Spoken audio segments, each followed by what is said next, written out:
When you start working at the parks, they all make a big impression on you. But Disney was just a little different.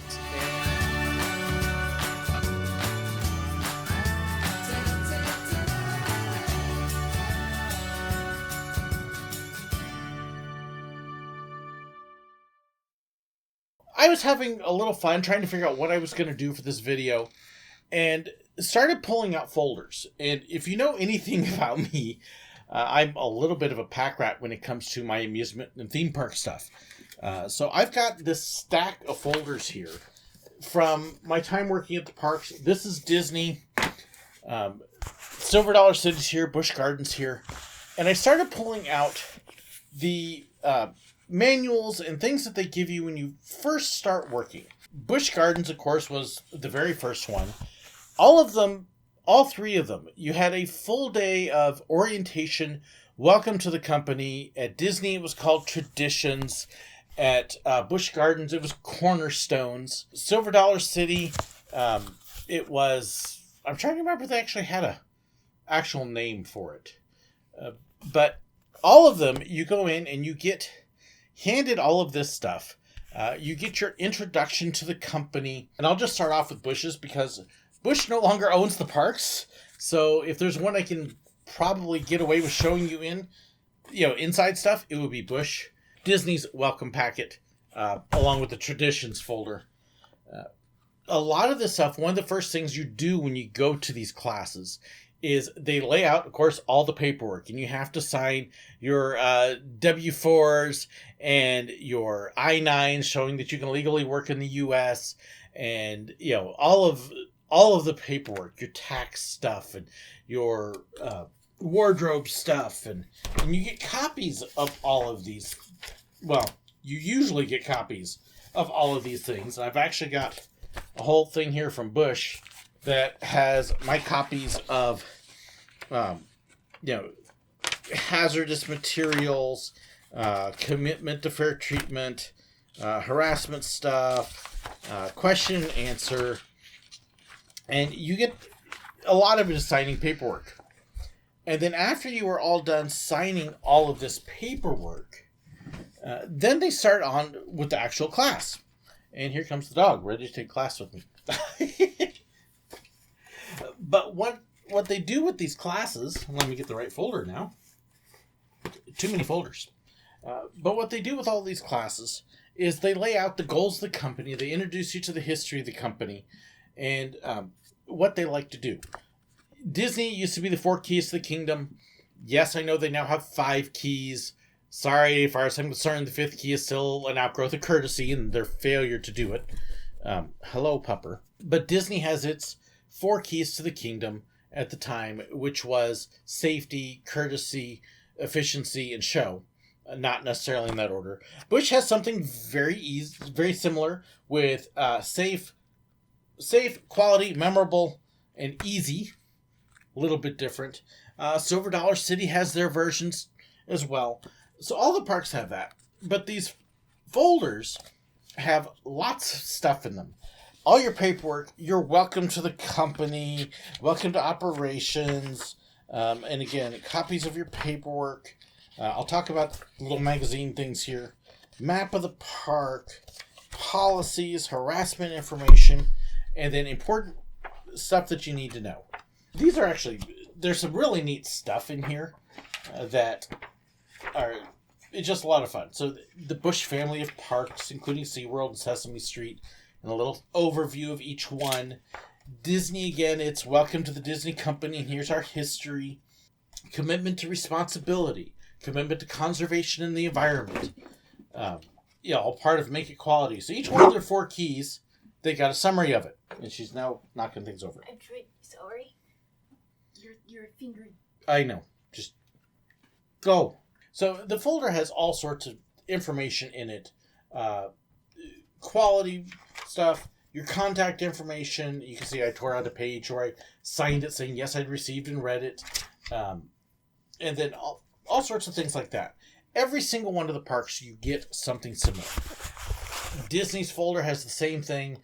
Dress code information. And Disney actually has a whole booklet in there about the Disney look. at the time. And I think I'd do that one. You kind of see all of the different paperwork and everything. Most jobs have a big orientation, and theme parks are no different. But one of the things, too, that happens at a park is they really, in that orientation, they don't just give you the history. They don't just do paperwork. They try to essentially indoctrinate you into the company and the company's views and let you know what they expect, how they expect you to behave and relate with the guests and things like that. I mentioned the 4 keys to the kingdom, the cornerstones for Busch, Silver Dollar Cities, and I should know it, and I'm going totally blank on it. But they've got their have a great past ahead of you. Core values, that's what it is at Silver Dollar City.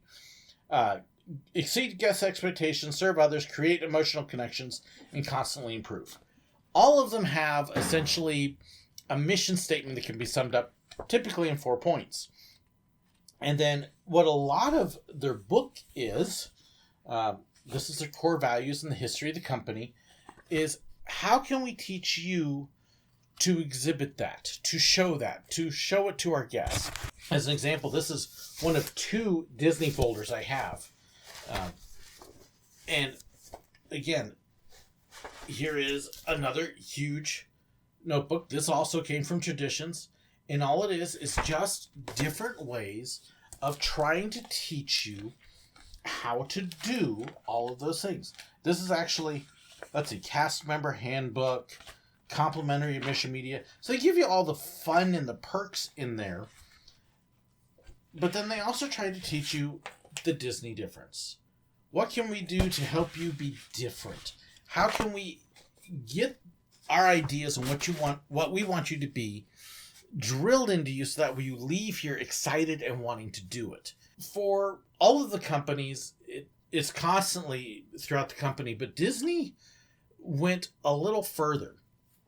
At Disney, for the parks, anytime you entered the park, you always had to go through a security checkpoint, and then really through kind of a employee entrance area. They all had Animal Kingdom didn't. It was kind of the one exception. But MGM Studios, Epcot, and Magic Kingdom all had an indoor employee center that you went through, where it could have been the Utilidors at Magic Kingdom, or at Epcot and Hollywood Studios. It was a building that had locker rooms, had security, had the wardrobe, had a bunch of different facilities in it. And you had to walk through this building to get into the park. Not only did you get the stuff at orientation, but every time you walked in, you had it going all the way through. TVs showing different things, trying to reinforce it to you. You had magazine racks where the employee magazines were. You had news racks that would have copies of A Walk in the Park. And all this whole entire little packet of newsletters is stories of Disney cast members going above and beyond, and the compliments that the guests wrote in saying, this person did this amazing thing for me and I can't believe it. And it's basically a way for them to put in front of you, hey, we want everybody to do this. Now, they've gone all digital with a lot of this stuff now, so you can't just walk in and pick it up. And I think it's making a difference. See, when I was there, you had To Walk in the Park. You had the Disney Cast Member magazine. You had signs and posters everywhere. There was a lot of literature that every time you turned around, here was something else kind of going into your hand. Here is what we are, who we are, and what we want you to be. The other theme parks don't have that so much. There's posters and stuff, but you don't have an entry area where it's basically reinforced and drilled in. Brainwashed a little bit. And unfortunately what's happened is we've gone digital. Yes, we've lost park maps and other handouts and things like that. But there's things like this too that have been lost. Things that you took to your break room and you just sat and read, or you read on the cast member bus going back and forth, or things like, or you took home and kept, like I did. And I still enjoy going back and reading some of these stories sometimes because they really reinforced why Disney was different. It wasn't just let's give them a great experience, help them to forget their stuff at home. It was, let's go even further than that. As this has kind of slid, it's just gone digital form. And honestly, when it's on the cast portal, okay, you have to log into you have to find a computer. You have to log into the computer. Then you have to go searching for it deliberately. And then you can finally read it. I'm not going to do that. And most cast members don't. Versus when it's just sitting there and they would pick it up. And so what's happened is after traditions, the Disney cast members aren't getting the constant reinforcement, at least nowhere near as much. And I think it's showing in the slide in customer service. That, along with the penny pinching and the discouragement from doing extras and helping guests. And I think you're seeing some of that change coming because they're not doing this anymore. It was one of those things that every time I went to work at Disney, it was constant reinforcement of, we're not like every place else. Yes, we're here to make money, but we'll make more money if we give the guests an awesome, amazing experience beyond what they expect, because then they'll come back. We know we're expensive, but we're expensive because we give a different experience that's above and beyond. One of the things that's happened is they don't give that same experience many times. There's a lot of amazing cast members there who still want to do that, but they're getting hindered and hampered. They're not getting encouraged like we did. They're not giving the tools. They're instead having it kind of pulled back and just like, well, we're a business. You can see it online with the comments that people are making. There's, yes, Disney is busier than ever, but they're living off of their past reputation and not what they're doing currently. It's kind of sad. Here, let me just read one of these for you, and I think it'll give you an idea.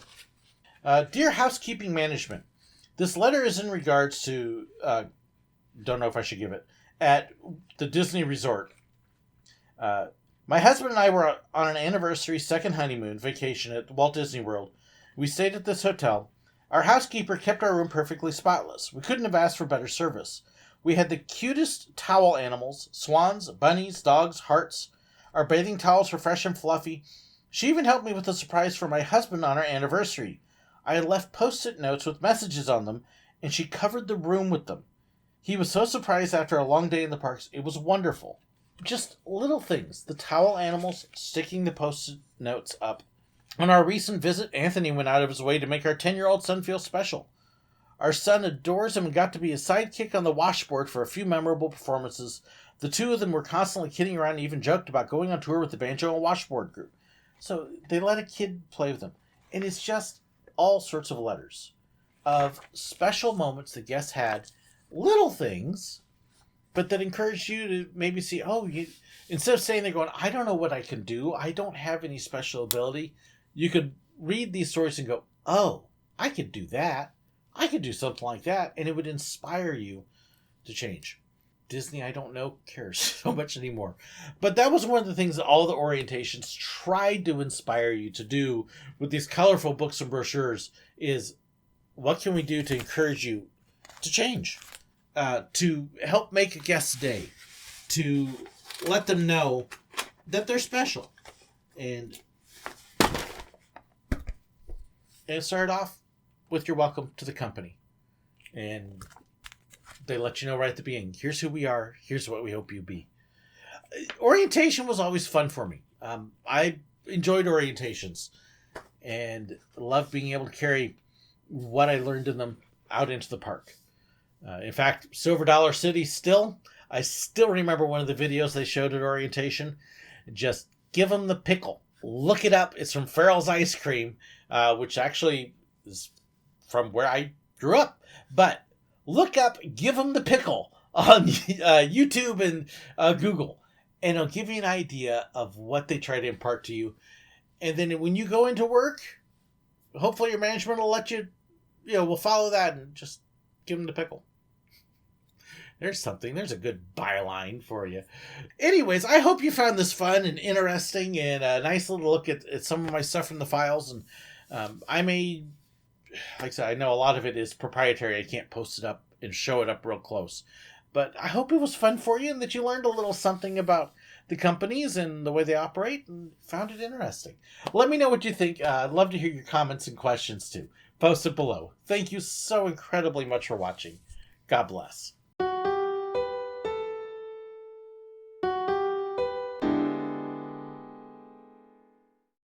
I hope you enjoyed this video. Please let me know your thoughts, your comments, your suggestions, your ideas. Be sure to share them in the comments below, or you can contact me. There's information in the description that has my email address, fan pages, information about merchandise, and so much more. So be sure to check that out. Don't forget to hit that like button, share the video, and if you haven't already, hit the button right up there to subscribe. And in fact, if you did enjoy this, I've even got another video for you right here. And also about these wonderful people here, those are my YouTube members and my patrons, the ones whose financial support makes this possible. I couldn't do it without them. If you want to know more about that and the perks that come with it, well, be sure to check the description. There's a link right down there. Thank you so incredibly much. God bless.